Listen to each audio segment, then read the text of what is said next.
Luther King, and I was looking down writing, and I said yes. The next minute I felt something beating on my chest.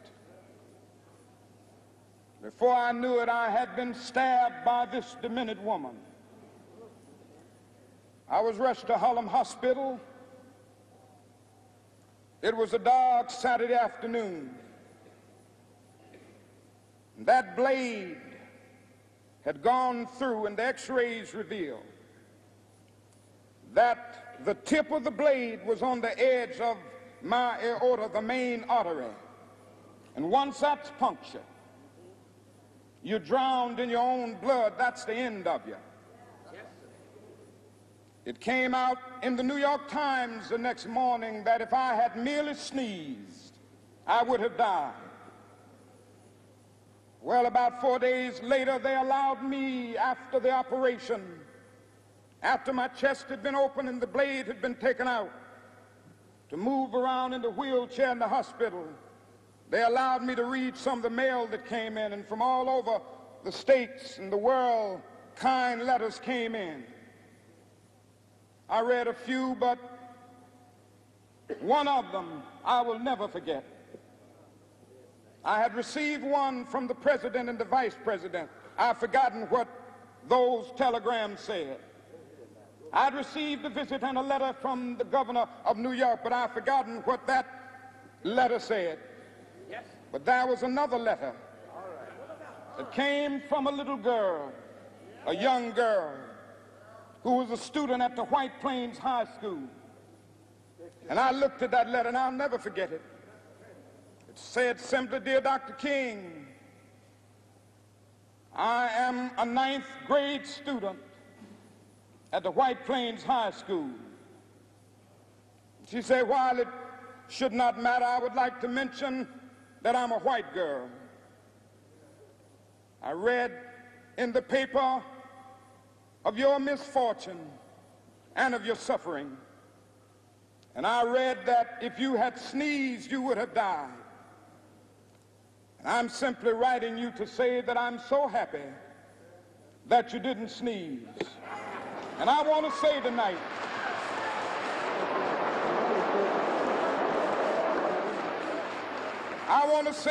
that I too am happy that I didn't sneeze, because if I had sneezed, I wouldn't have been around here in 1960, when students all over the South started sitting in at lunch counters.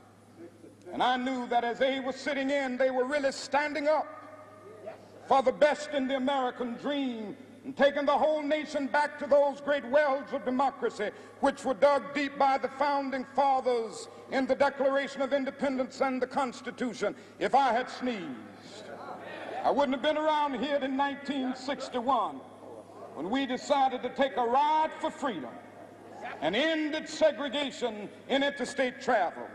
If I had sneezed, I wouldn't have been around here in 1962, when Negroes in Albany, Georgia, decided to straighten their backs up. And whenever men and women straighten their backs up, they are going somewhere, because a man can't ride your back unless it is bent. If I had sneezed,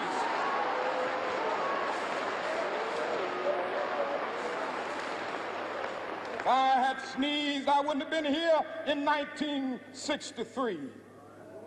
The black people of Birmingham, Alabama, aroused the conscience of this nation and brought into being the Civil Rights Bill. If I had sneezed, I wouldn't have had a chance later that year in August to try to tell America about a dream that I had had. If I had sneezed,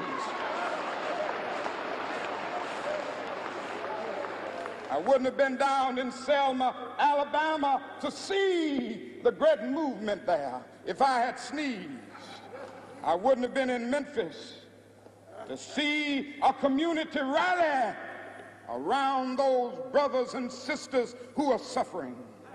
I'm so happy that I didn't sneeze. And they were telling me, now it doesn't matter now. It really doesn't matter what happens now. I left Atlanta this morning, and as we got started on the plane, there were 6 of us. The pilot said over the public address system, "We are sorry for the delay, but we have Dr. Martin Luther King on the plane, and to be sure that all of the bags were checked, and to be sure that nothing would be wrong on the plane, we had to check out everything carefully, and we've had the plane protected and guarded all night." And then I got into Memphis, and some began to say the threats, or talk about the threats that were out, what would happen to me from some of our sick white brothers. Well, I don't know what will happen now. We've got some difficult days ahead, but it really doesn't matter with me now, because I've been to the mountaintop. I don't mind.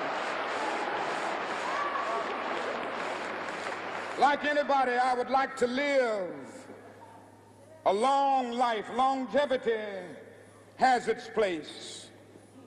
But I'm not concerned about that now. I just want to do God's will. And He's allowed me to go up to the mountain. And I've looked over, and I've seen the promised land. I may not get there with you, but I want you to know tonight that we as a people will get to the promised land.